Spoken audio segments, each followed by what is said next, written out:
bienvenidos a un podcast más. Qué alegría poder estar reunidos nuevamente. Hemos estado un poco desconectados, no a propósito, sino que para los que no saben, tenemos un evento en puerta que se acerca. A ver si este podcast no lo escuchan después del evento. Después del evento, pero tenemos un gran evento que se aproxima el 1 de junio y eso nos ha mantenido un poco ocupados, pero qué alegría poder verlos acá. Feliz sábado, muchachos, estamos grabando un sábado. Qué bendición.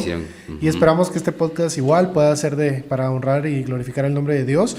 Hoy tenemos algo muy interesante, un tema muy especial, pero sobre todo tenemos a un gran invitado y la verdad es de que la introducción que la va a dar Ronald en un momento va a ser muy interesante porque solo con la introducción creo que se van a dar cuenta cuál es el tema de este podcast. Así que bienvenidos, Ronald. Claro, nos hemos encontrado bastante con el tema del escepticismo, de la teoría de evolución y todo eso que ha venido como contrarrestando nuestra doctrina de la creación. Entonces, en esta mañana tenemos con nosotros al doctor Luciano González. Doctor, yo creo que preferiría que fuera usted quien nos comentara cuál es su posición en la Universidad de Montemorelos, ¿verdad? Porque para no decir cosas que no son, ¿verdad? Bienvenido. Gracias, buenos días para todos, feliz sábado. Lo que hacemos en Montemorelos es dirigir el Instituto de Geociencias de la División Interamericana. Es decir, el Instituto de Geociencias es una organización de la Iglesia Adventista que tiene como fin formar a la iglesia en estos temas de ciencia y fe. Y en cada división hay una oficina matriz. Entonces, en la división interamericana está su servidor dirigiendo ese instituto. También soy catedrático en el área de matemáticas y física, tengo formaciones necesarias, así que mi trabajo es dar cátedra, dirigir el instituto y salir a diferentes países, como estamos haciendo ahora aquí en Guatemala, a hablar en diferentes eventos que la iglesia organiza para tratar estos temas tan controversiales muchas veces. Perfecto, buenísimo. Gracias, doctor, por acompañarnos en esta mañana. Sabemos que nuestro tiempo de hoy va a ser muy reducido y la verdad nosotros quisiéramos entrar de lleno ya. Sí, hay muy buenas preguntas. Sí, hay buenas preguntas. Yo se lo comentaba fuera de micrófonos. Existen muchas ya corrientes doctrinales que están afirmando que la creación no pudo realizarse en 6 días. También se lo decía fuera de micrófonos. Obviamente, la idea es no confirmar que ese sábado mencionado en el Génesis fue un sábado literal, sino es un sábado milenial. Por eso yo quisiera comenzar con esta pregunta, doctor, que es la siguiente. En relación con la Biblia, ¿cómo interpreta la Iglesia Adventista los primeros capítulos del Génesis? Usted seguramente ha escuchado en alguna ocasión que muchos dicen que esos capítulos no pueden ser históricos, ¿verdad? Sino que son fábulas. ¿Se consideran esas descripciones como capítulos literales, simbólicos, o es una combinación de ambos? Bueno, Génesis 1.1 establece con toda claridad: en el principio creó Dios los cielos y la tierra. Y por la formación matemática que tengo, yo digo, eso es un axioma. Un axioma, desde el punto de vista matemático, es una verdad que se acepta sin demostración. Es decir, se acepta por fe. Entonces, esa declaración tan corta es uno de los pilares de nuestra iglesia. En el principio creó Dios los cielos y la tierra. Luego está Génesis 1.2, donde da una descripción de cómo estaba el universo y la tierra después de ese punto inicial de la creación. Describe la tierra en desorden, vacía, desordenada, el Espíritu de Dios moviendo sobre la faz de las aguas, la oscuridad en la faz del abismo. Sí. No hay un consenso, y lo debo decir, no hay un consenso entre los teólogos científicos de nuestra iglesia. ¿Cuánto tiempo? No hay perspectiva temporal de ese espacio. Eso es una Sí, buena detalle. de Génesis 1, 2. Porque la Biblia no da mucha información sobre eso. Sin embargo, Génesis 1.3 es el punto inicial de la creación de Dios. Dijo Dios, sea la luz, y fue la luz. Creo que como iglesia adventista del séptimo día debemos mantener que la configuración del planeta para mantener la vida fue un proceso de 6 días literales de 24 horas. Porque si tú dejas eso, pierdes tu identidad como iglesia. Claro. Entonces, Génesis 1.1, Génesis 1.3 dicen, dijo Dios sea la luz y fue la luz, y de ahí en fuera, hasta Génesis 1.31, cuando acaba, narra todo lo que Dios fue haciendo. Finaliza con el séptimo día, cuando Dios descansó. Entonces, uno de los pilares de nuestra iglesia es que Dios puso en la tierra las condiciones para la vida en un periodo de 6 días y descansó el séptimo día. Y eso nos distingue como iglesia. Ciertamente, como dijiste, hay muchas posiciones contrarias al respecto. Algunos dicen que cada día no fueron días de 24 horas, sino que fueron procesos de millones de años, argumentando muchas cosas, entre ellos la imposibilidad de la creación. Sin embargo, Dios es un Dios poderoso. ¿Sí? No tenemos idea del poder de Dios. ¿Sí? Entonces, decir desde el punto de vista humano que es imposible que eso sea un proceso de creación, pues es pensar el asunto de una perspectiva muy humana. ¿Sí? Dios creó el universo y decidió, por razones que solamente Él conoce, en la tierra poner condiciones para la vida. Entonces creo que como iglesia adventista, no debemos perder eso, de que Dios configuró la tierra en un proceso de 6 días y descansó el séptimo día. Porque si pierdes eso, no tenemos razón de ser iglesia. Claro. ¿Sí? Si decimos iglesia adventista del séptimo día, pues tenemos que quitarle todo eso. Y no seríamos una iglesia, no tenemos identidad teológica, porque eso es parte de nuestro fundamento. Y nosotros, bueno, una pregunta como más personal, como que qué postura tendríamos, por ejemplo, como con las pruebas de carbono, o con las pruebas del isótopo de uranio, es con el plomo, en la vida en plomo. Que por ejemplo el carbono nos puede dar información de ¿qué? 50.000 años, creo. Y el uriano creo que más todavía. Mucho más tiempo, eran como 1.400 millones de años por ahí, ¿no? Entonces, cuando se hacen esas pruebas y se tiene evidencia de esto pasó hace 1.000 millones de años, ¿cómo lo podríamos tomar nosotros? Es que, bueno, hay un punto importante, siento yo, lo que usted mencionaba de Génesis 1.2, porque no hay una prueba donde se dice cuánto tiempo pasó de Génesis 1.2 a Génesis 1.3, ¿verdad? El material pudo haber existido porque la Tierra existía, pero ¿cuánto tiempo pasó? Recuerden que el primer cuadro que tenemos de la Tierra en el relato bíblico es un planeta envuelto por agua. Génesis 1.2, así lo dije, no de agua, envuelto en agua. ¿Sí? Dice que el Espíritu de Dios se movía sobre la faz de las aguas. ¿Sí? Es decir, el planeta estaba cubierto de agua. Era un cuerpo rocoso, claro, cubierto en agua. Ya estaban los minerales ahí, pues seguramente ahí estaban. El uranio, el carbono, el calcio, el potasio y todo lo que forman las rocas. ¿Sí? Entonces, cuando una prueba radiactiva, como el uranio, por ejemplo, da millones de años para una roca, he tenido la oportunidad de hacer ese tipo de análisis, datación radiométrica, pues, desde esa perspectiva, no causa mucho conflicto. Porque no sabemos cuánto tiempo estuvo la Tierra en ese estado.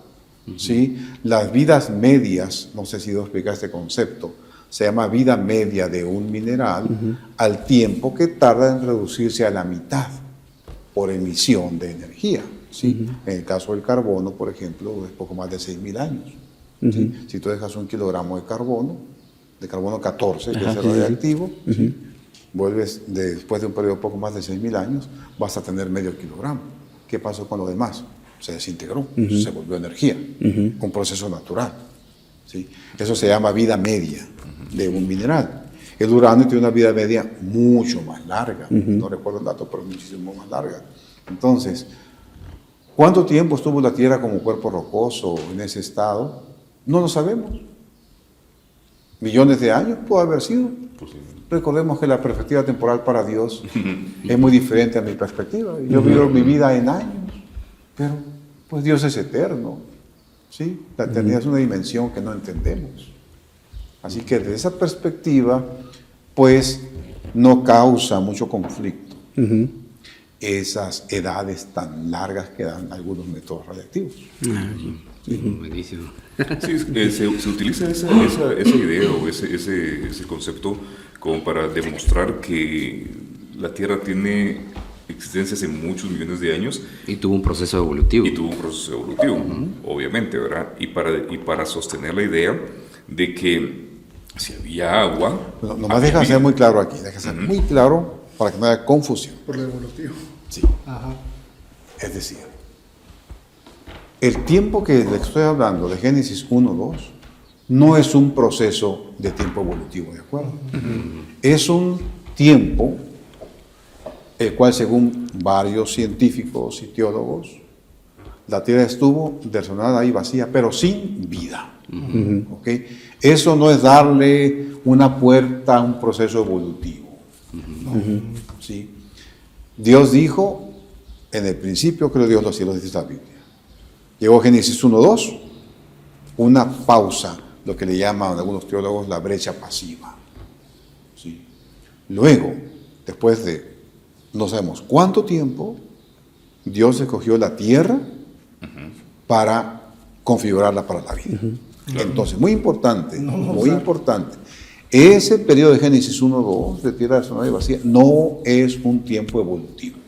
¿Sí? Creo que ahí le daría base a la propuesta. Nosotros debemos ser muy claros en que creemos que la vida en la tierra empezó el tercer día de la creación con la vida vegetal.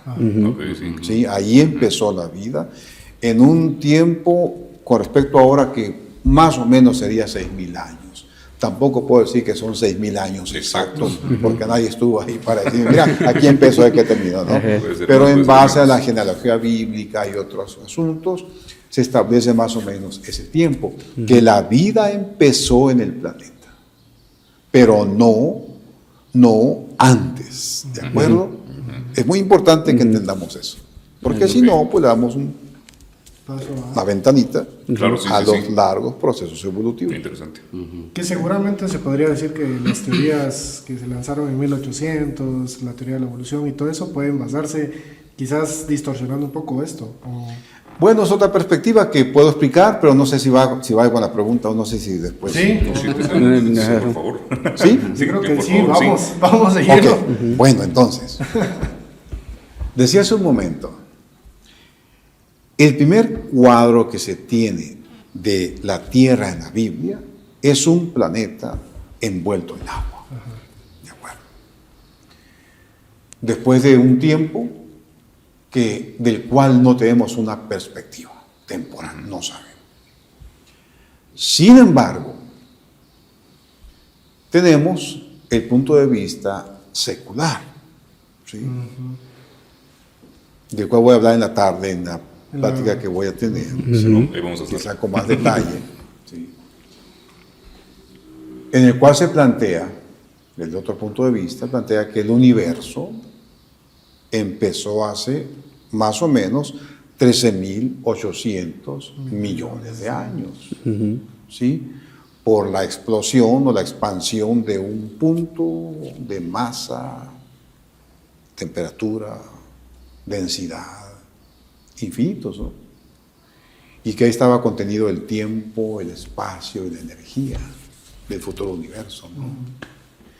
Hay bases para eso, hay ciertas bases para eso, tenemos que admitirlo, voy a hablar un poco en la tarde de eso. O sea, la iglesia no desmiente eso. La iglesia no está de acuerdo con eso. Ok. ¿Sí?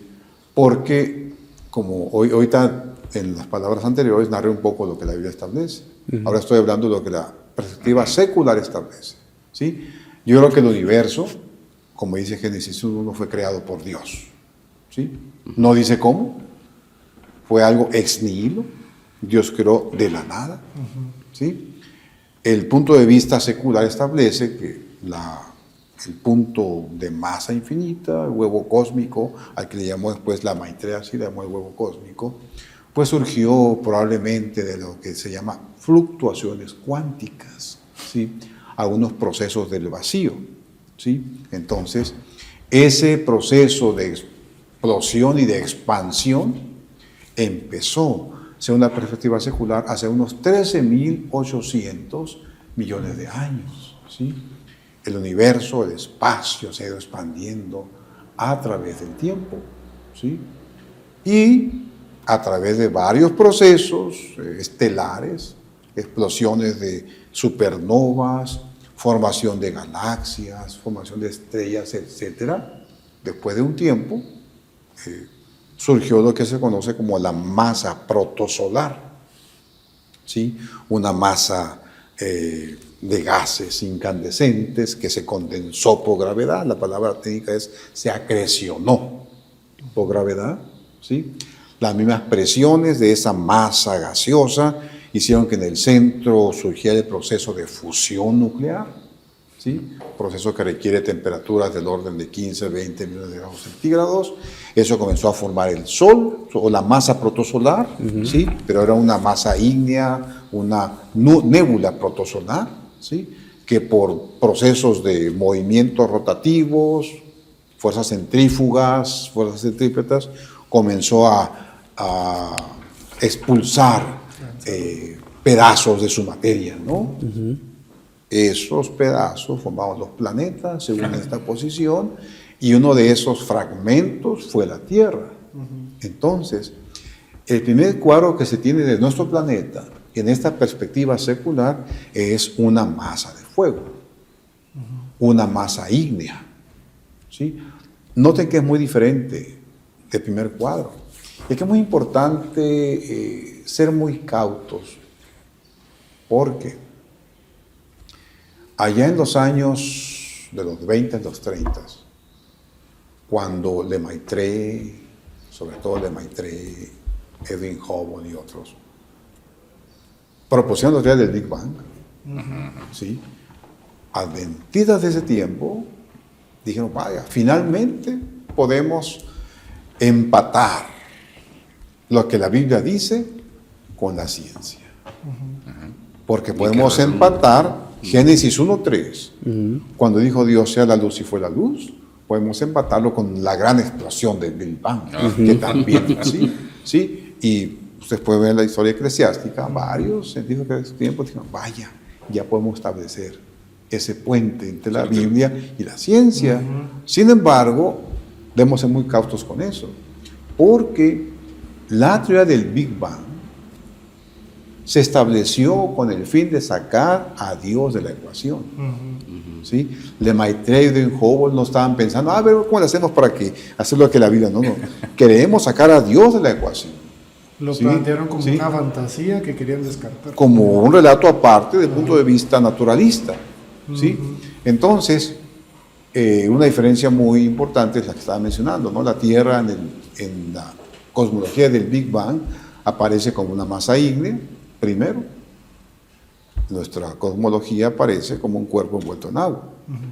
Entonces, noten, la Biblia, como decía hace un momento, no establece una perspectiva temporal. La Biblia no dice después de 20 millones, después de 1.000 millones, no. Sin embargo, la cosmología del Big Bang sí establece una perspectiva temporal. Y esa perspectiva temporal son más o menos 13.800 millones de años. ¿Sí? A partir de ahí el universo empezó a evolucionar. Y la Tierra, el surgimiento de la Tierra como un cuerpo rocoso, también ígneo primero, es parte de ese proceso evolutivo. ¿Sí? Entonces, desde esta perspectiva, la Tierra surgió como un cuerpo ígneo hace más o menos 4.600 millones de años. Es lo que se establece más o menos, ¿no? Es decir, la formación de la tierra o el surgimiento de la tierra no es parte de la creación de Dios, sino es parte de un proceso natural de evolución. ¿Sí? La tierra surgió como un cuerpo ígneo, tardó más o menos 1.000 millones de años en enfriarse. ¿Sí? Es decir, que los primeros signos de vida en el planeta, según la perspectiva evolucionista, surgieron hace más o menos 3.600 millones de años en unos organismos que se llaman estromatolitos, de los cuales tú puedes encontrar fósiles. Yo tengo fósiles de estromatolitos, ¿sí? En mi laboratorio. ¿Sí? Organismos que según la perspectiva secular fueron los primeros en aparecer en el planeta. ¿Sí? Y de hecho se cree que el metabolismo de esos organismos propició el oxígeno de la atmósfera que hoy respiramos, ¿no? Entonces, esos primeros organismos, estromatolitos, bueno, con el paso del tiempo también, pues, fueron evolucionando. Eso forma parte de lo que llamamos la columna geológica, ¿sí? Y así, pues, después de un largo proceso evolutivo, así de millones y millones de años, pues estamos ahora nosotros, ¿no? Los Homo sapiens, ¿sí? Que tenemos el poder de dominar la tecnología y todo, pero nunca aceptando que somos creación de Dios, sino que somos resultado de un proceso evolutivo. Y bajo esa perspectiva, ¿en dónde queda el orden perfecto que hay en las cosas? O sea, fue producto de la nada, pues, porque si lo vemos así, la creación en sí, como nosotros lo creemos, todo tiene un orden, todo tiene un perfecto orden, nuestras neuronas, las células, los átomos, todo tiene un orden tan perfecto que creo que quizá porque lo creemos y tenemos fe en nuestro creador, nos hace ver que tuvo que haber habido una mente maestra detrás de todo eso, tuvo que haber un diseñador. Sí, porque una explosión nunca ha generado un orden. O sea, bajo esa perspectiva, o sea, en esa pequeña explosión estaba todo ya. Pero no tiene, bueno, a mi parecer no tiene como mucho sentido. Doctor, entonces, ¿cómo casa todo esto con el tema de los dinosaurios y los fósiles encontrados de los dinosaurios? Que los pues, científicos han datado esos fósiles más o menos en ese lapso que usted dice. Bueno, ok, deja tratar varias cosas, ¿no?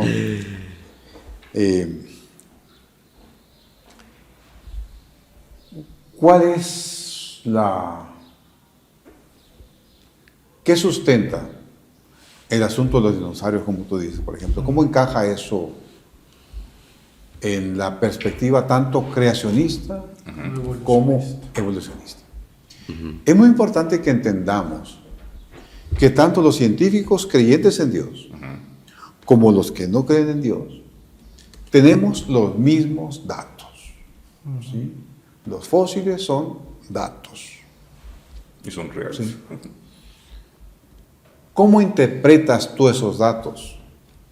Bueno, la interpretación que tú haces de los datos está directamente asociada con tu cosmovisión.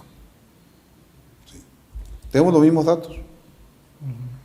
Tú vas a Grand Canyon, vas a la formación del Río Verde en Estados Unidos, tú encuentras fósiles de dinosaurios. Tú como científico cristiano interpretas eso de una forma diferente a que lo interpreta un paleontólogo o un geólogo que no es cristiano. ¿Sí? Entonces, el asunto está asociado a nuestra cosmovisión. ¿Qué con los dinosaurios? Bueno, desde la perspectiva secular, pues la Tierra comenzó con los estromatolitos. Estos organismos pues fueron evolucionando. No sé si ustedes han visto en algún libro la columna geológica, ¿sí? Que empieza, bueno, las épocas más conocidas son el Paleozoico, el Mesozoico, el Cenozoico, pero antes está el Precámbrico, que nos lleva hasta los 4.600 millones de años, cuando la Tierra pues fue formada, ¿no? Y luego hasta cuando la vida surgió, más o menos, todo lo que se llama el precámbrico. Pero el Paleozoico, según la cosmología secular, empezó hace unos 540 millones de años, cuando aparecieron los organismos ya un poco más complejos, ¿sí? O lo que llamamos amonites, lo que llamamos trilobites, etc. Pero eso fue evolucionando, Llegó la época de los peces, y finalmente llegamos al periodo, al Mesozoico, ¿no? Del Paleozoico sigue el Mesozoico. Paleozoico quiere decir vida antigua, Mesozoico vida media. Entonces, en el Mesozoico, ¿sí?, que fue más o menos desde los 250 millones de años hasta los 65 millones de años, ¿sí?, ahí tenemos esas épocas conocidas como el Triásico, el Jurásico y el Cretácico, ¿sí? Entonces, esos intervalos son intervalos temporales de millones y millones de años, cuando el ancestro común que plantea la teoría de la evolución fue evolucionando. ¿Sí? Teníamos primero los peces se hicieron anfibios, los anfibios reptiles, ¿sí?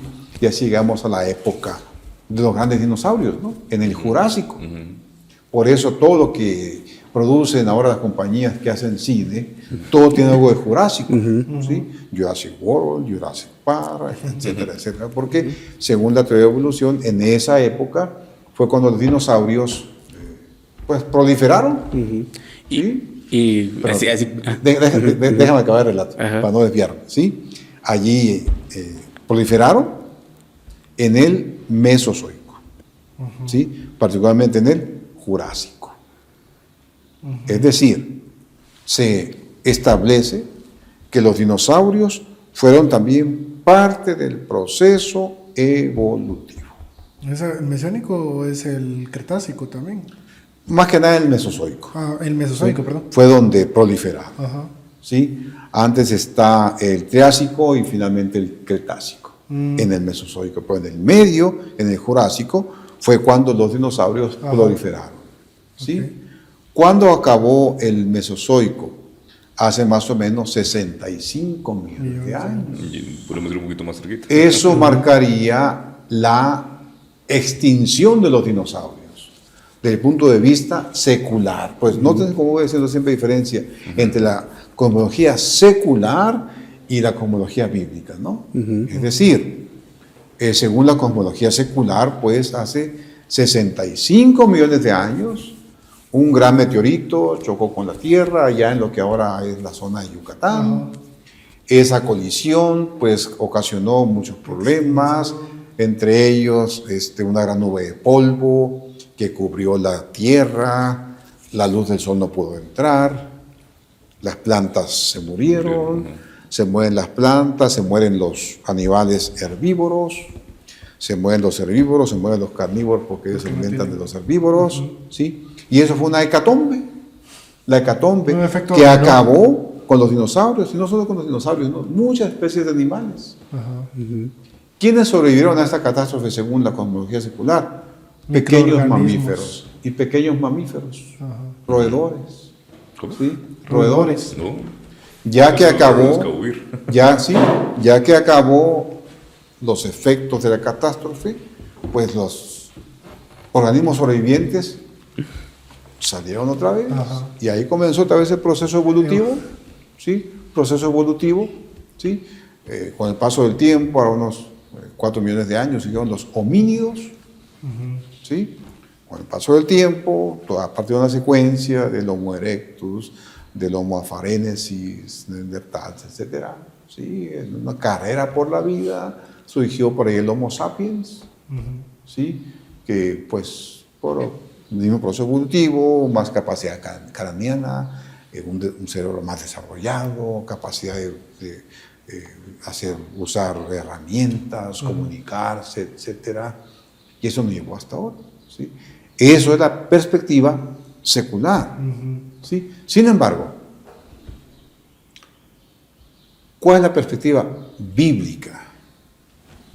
en torno a los dinosaurios? Bueno, debemos admitir que la Biblia no menciona dinosaurios. ¿Sí?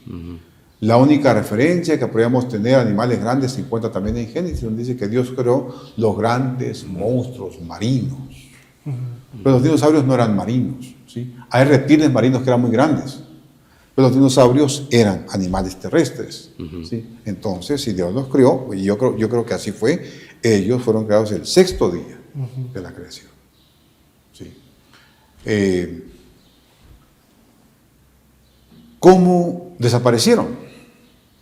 Bueno, parte de nuestra cosmovisión bíblica es también aceptar el catastrofismo, ¿sí? Cuya mayor catástrofe fue el diluvio, que se trata en Génesis, en tiempos de Noé, ¿no?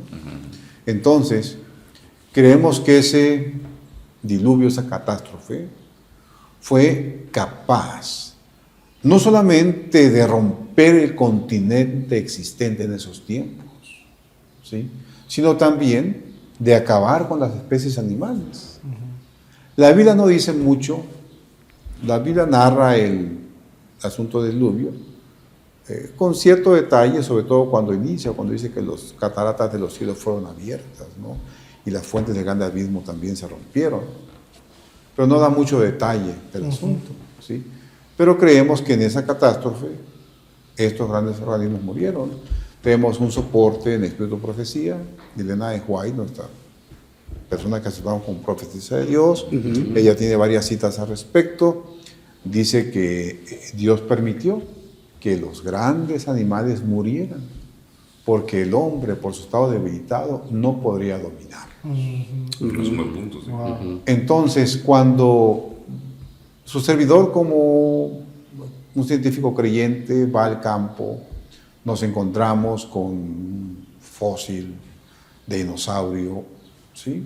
Bueno, vemos ahí una evidencia de una catástrofe, ¿sí? Claro.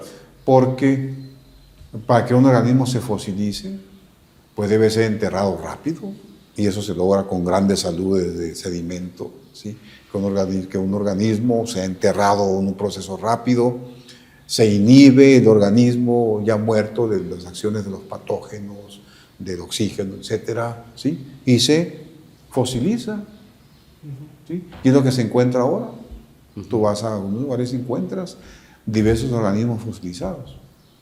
Y eso para nosotros, para mí como científico cristiano, pues es una evidencia de una catástrofe que envolvió el planeta. El diluvio. ¿Sí? Entonces, son dos perspectivas totalmente diferentes. ¿Sí? Para algún colega que no es cristiano, pues un fósil de dinosaurio es por lo menos 65 millones de años de antigüedad. Para su servidor, bueno, tendrá alrededor de 4.000 millones de años de antigüedad. Y más interesante, ¿cómo se podría explicar o fundamentar un poco nuestra creencia en que un fósil, por ejemplo, no es tan antiguo? Bueno, quizás sirva un poco lo siguiente, ¿no? Si ustedes van a Google, cualquier buscador, y pones ahí dinosaurs soft tissues, o sea, fósiles, tejidos blandos de dinosaurios fosilizados, ¿sí? Vas a encontrar que actualmente se están encontrando fósiles de dinosaurios que conservan aún tejidos blandos, es decir, vasos sanguíneos aún estirables. Doctor, solo una pregunta. ¿Cuántos años considera usted que tienen esos fósiles, dijo? Desde mi perspectiva bíblica, unos 4.000 años. Es que le había escuchado 4.000 millones de años. Ajá, sí. Sí, yo también había escuchado eso, por eso me quedé. Desde mi perspectiva, si me equivoqué, perdón, desde perspectiva bíblica, más o menos 4.000 millones. 4.000 Más o menos 4.000 años. Que es el tiempo que más o menos creemos que hace que ocurrió el diluvio. Sí, claro. 4.000 años. 4.000 años. Qué curioso. Fueran los millones. Perdón que interrumpa rápido, Sí. pero sí, lo que usted decía de los tejidos blandos es una noticia que se subió en la página de la Iglesia Adventista. Sí. Claro. O sea, qué interesante, por si lo pueden buscar por ahí y saber más de esto. Si es que imagínate pensar que los tejidos blandos de un organismo duren por 65 millones de años, Sí, es absurdo. pues, no sé, se me hace muy difícil. Muy difícil pensar que un organismo esté enterrado tanto tiempo y aún conserve tejidos blandos. Sí, es algo que está en las noticias. ¿Sí? Los mismos paleontólogos que no creen en la perspectiva bíblica, pues fueron sacudidos. El primer hallazgo de estos, si no recuerdo mal, mejor no digo la fecha, pero fue hace algunos años atrás, que algunos paleontólogos cercenaron algunos fémurs de T-Rex, ¿sí? Y luego vieron que la sala se llenaba con cierto olor fétido, ¿sí? Después de algunos días. ¿Sí? Olor todavía. ¿Sí? Y vieron con sorpresa que eran los tejidos que estaban podridos, estaban ahí, tejidos blandos que se en putrefacción. ¿Sí? Entonces, eso sacudió a la paleontología. 65 millones de años. Claro. Pero Eso qué sacudió interesante a la que son paleontología, ¿no? noticias que no salen mucho No a la hacen luz. revuelo. Ajá. Sí, porque prácticamente lo votarían mucho la... Sería un conflicto. Sí, pero hay mucha documentación científica de eso. De hecho, en la presentación de la tarde creo que, no, creo que tengo algunos papers que hablan de esa temática. No lo vamos a perder. Y entonces ahora el esfuerzo es tratar de explicar la preservación de tejidos blandos a través de millones y millones de años. Claro, y lo van a hacer, van a querer respaldar. Algún proceso que pueda hacerlo, ¿no? Le van a buscar una... Le van a Pero, buscar una pues, explicación. para su servidor es algo que tiene mucho que pensar. Wow. Tiene mucho que pensar.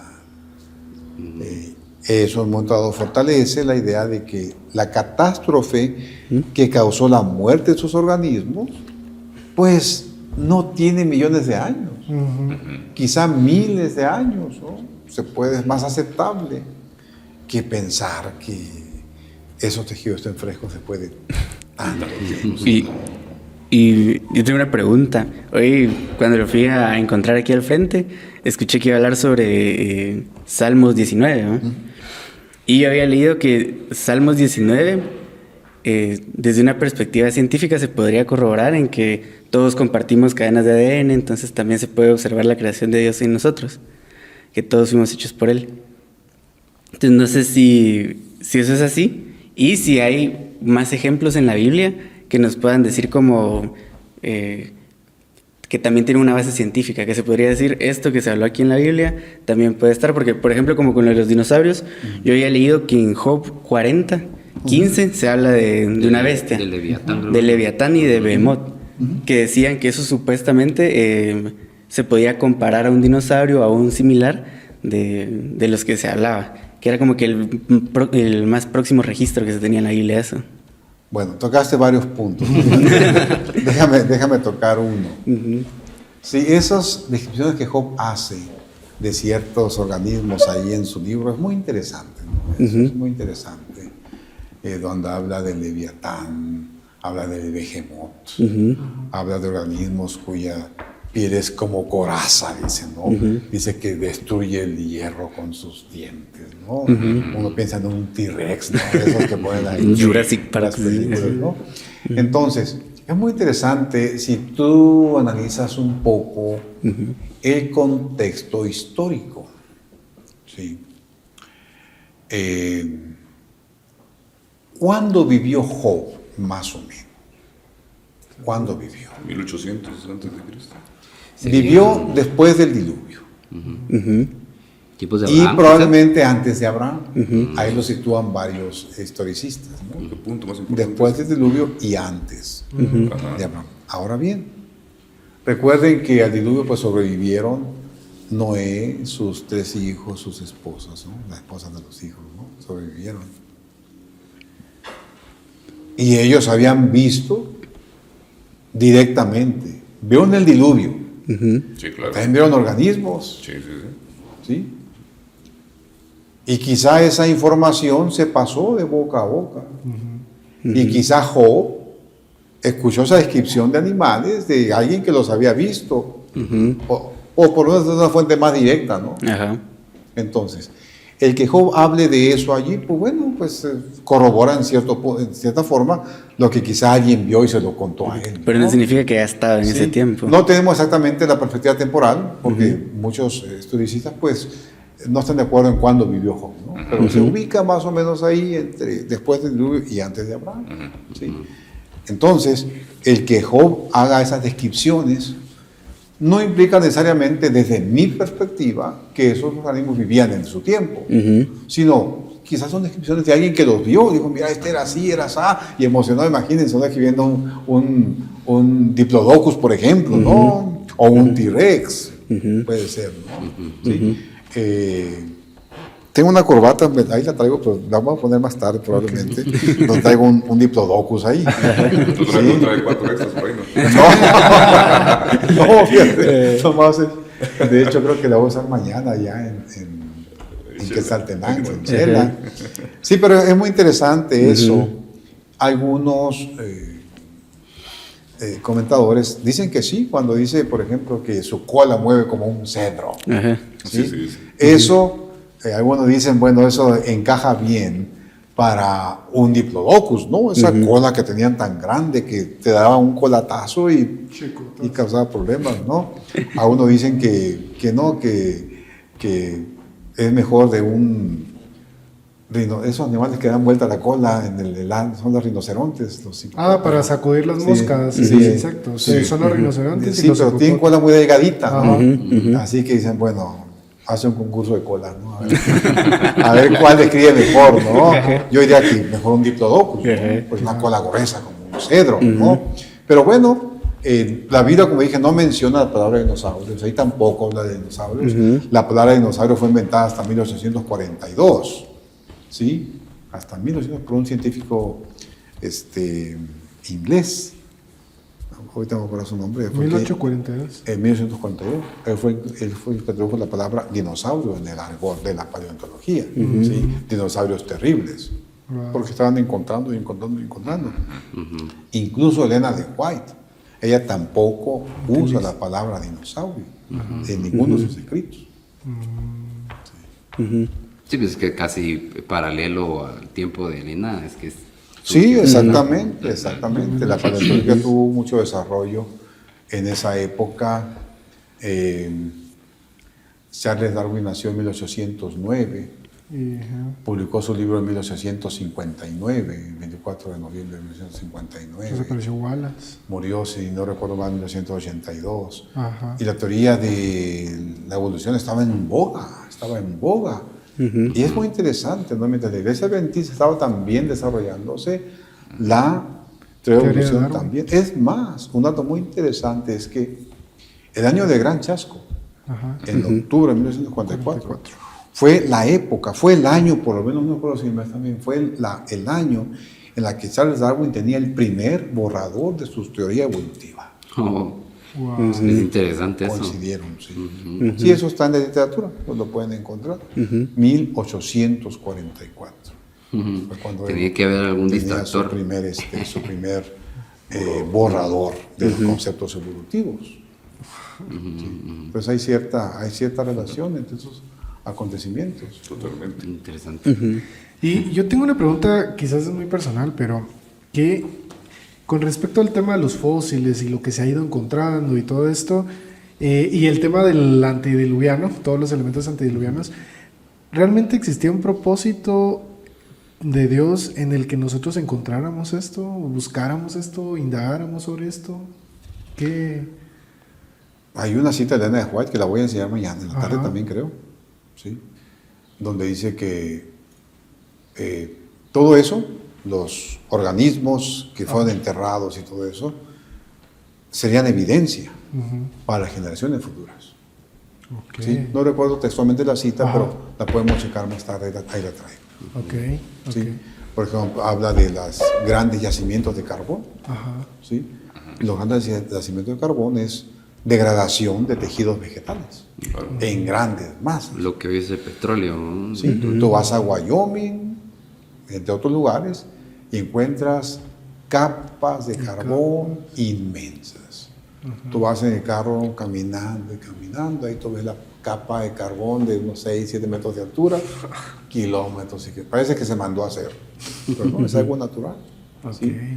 Eso habla de una catástrofe que enterró cantidades inmensas de tejidos orgánicos, que por la degradación ahora se convierten en lo que llamamos combustibles fósiles.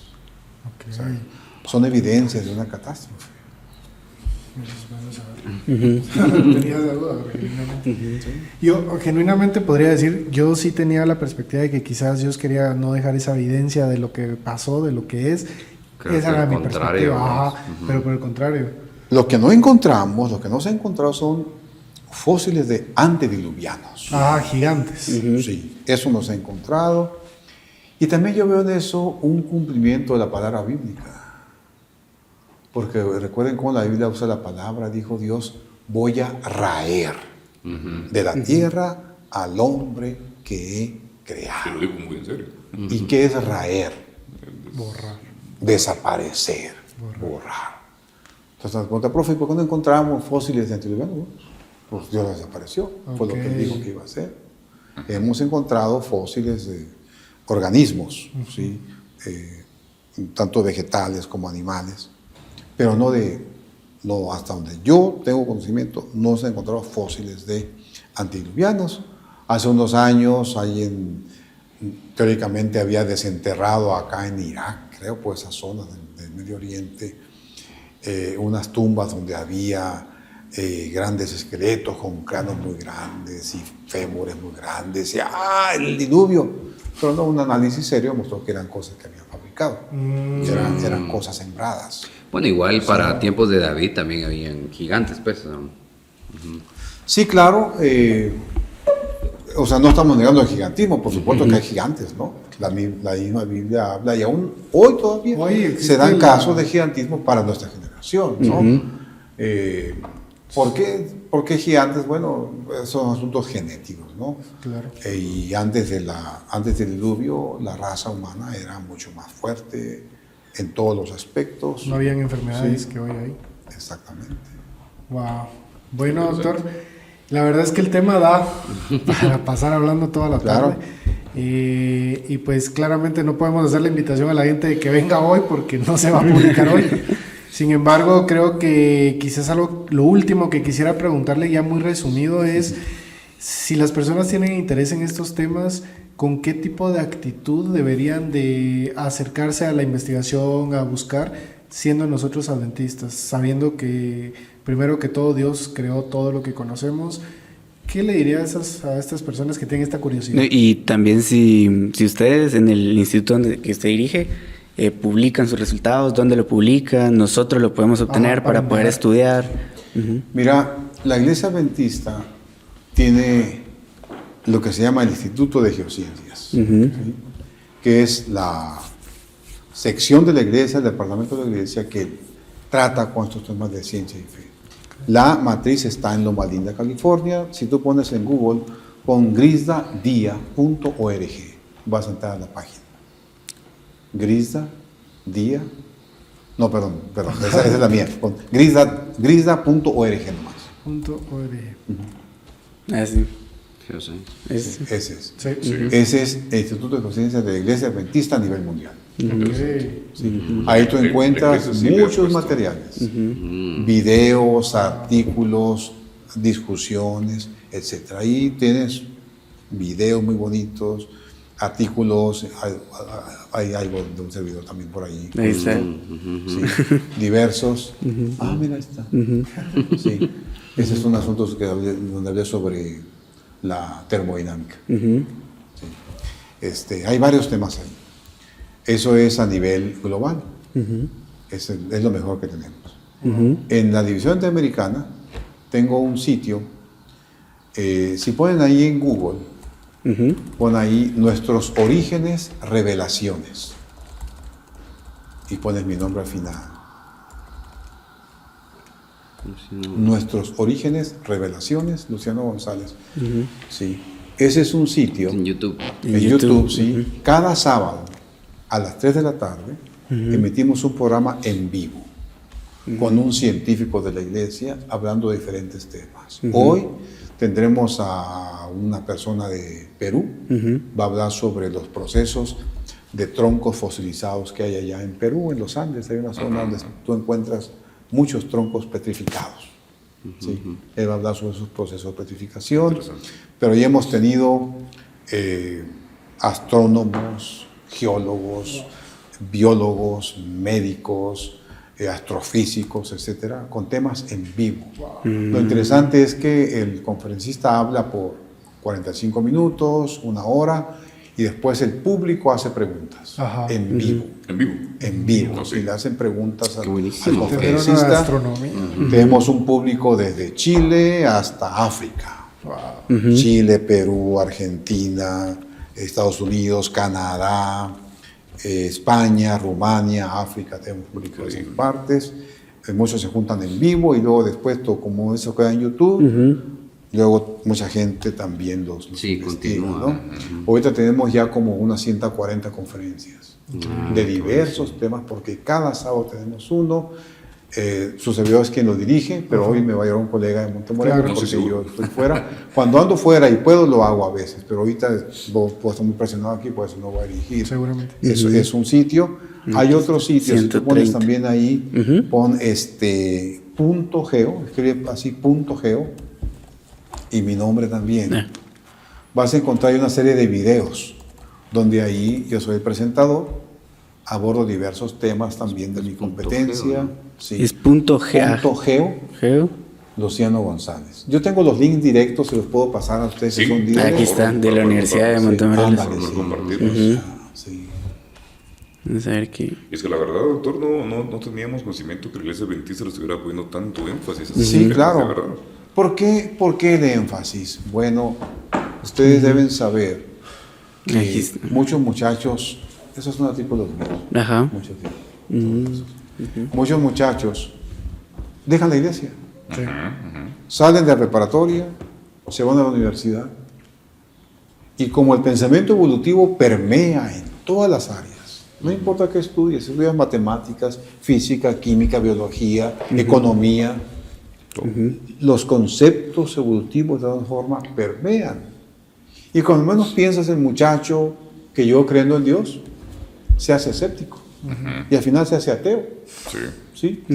Entonces, la iglesia, viendo estas problemáticas, pues tomó en serio el asunto de las ciencias, ¿no? Claro. ¿Sí? Muchas veces la iglesia se esfuerza en predicar acá, ok, pero ¿qué puntos específicos tienes que tratar? Y yo creo particularmente que el tema de ciencia y fe es un punto de vista neurálgico en la iglesia. Por esa razón, cuando a mí me invitan a diversos países, voy, ¿sí?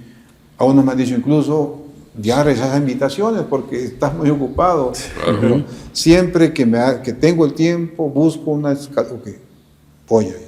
Y doctor, ¿cómo pueden hacer las personas que nos están escuchando que quieran invitarlo a usted? ¿Cómo se podrían comunicar con usted? Pues a través de mi correo es lugo@um.edu.mx. Excelente. Ahí Sí, lo vamos a muy poner bien. aquí abajo. En los programas de los sábados siempre también damos ahí, o incluso a otros colegas que están ahí también pueden invitar, no más a mí.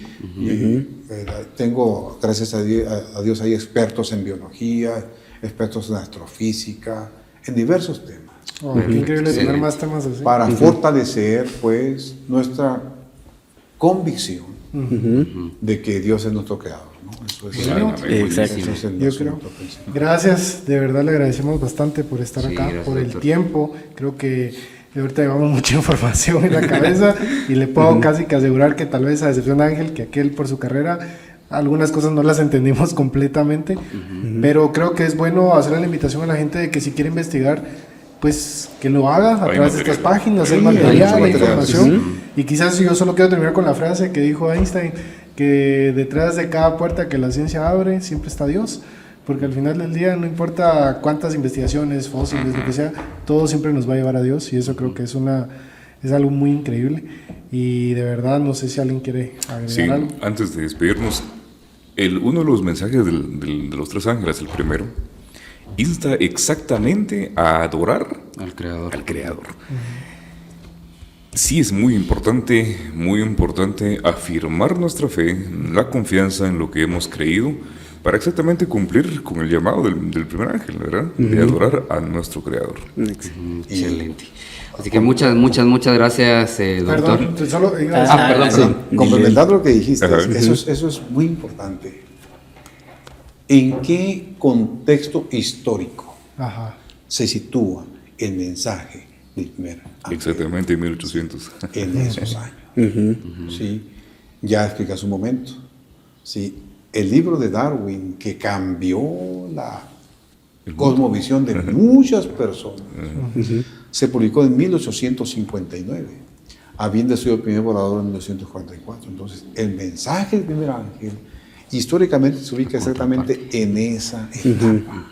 Como que Dios, y solamente decir, Dios sabía en su sabiduría que esa convicción de que Dios es el creador sería desafiada, fuerte. Exactamente. Por eso, en medio de esa confusión, ¿sí?, el mensaje del primer ángel, no el segundo, el primer ángel, ¿sí? Temer a Dios y la honra y adorar al que hizo el cielo, la tierra, el mar y las fuentes de las aguas. Y eso nos da mucha certeza, ¿no? Primero, como Dios está al tanto de lo que ocurre en la tierra, y de Él como quien dirige los destinos del planeta. Y con esto, bueno, a mí me gustaría cerrar con que para nosotros como adventistas las dudas no son malas. O sea, si nosotros nos dicen algo, por ejemplo la teoría de la evolución, o nos dan algún artículo, algún paper, que a nosotros nos hace dudar lo que creemos, inclusive es bueno, porque nos hace retarnos y decir, bueno, yo creo en esto, voy a buscar, lo quiero reafirmar.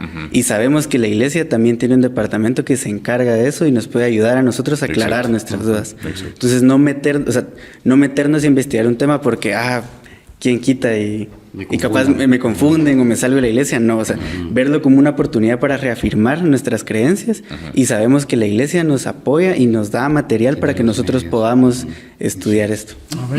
Excelente. Muy bien, muchas gracias. Ahora sí, doctor, perdón. Gracias por acompañarnos, gracias mucha por estar aquí presentes.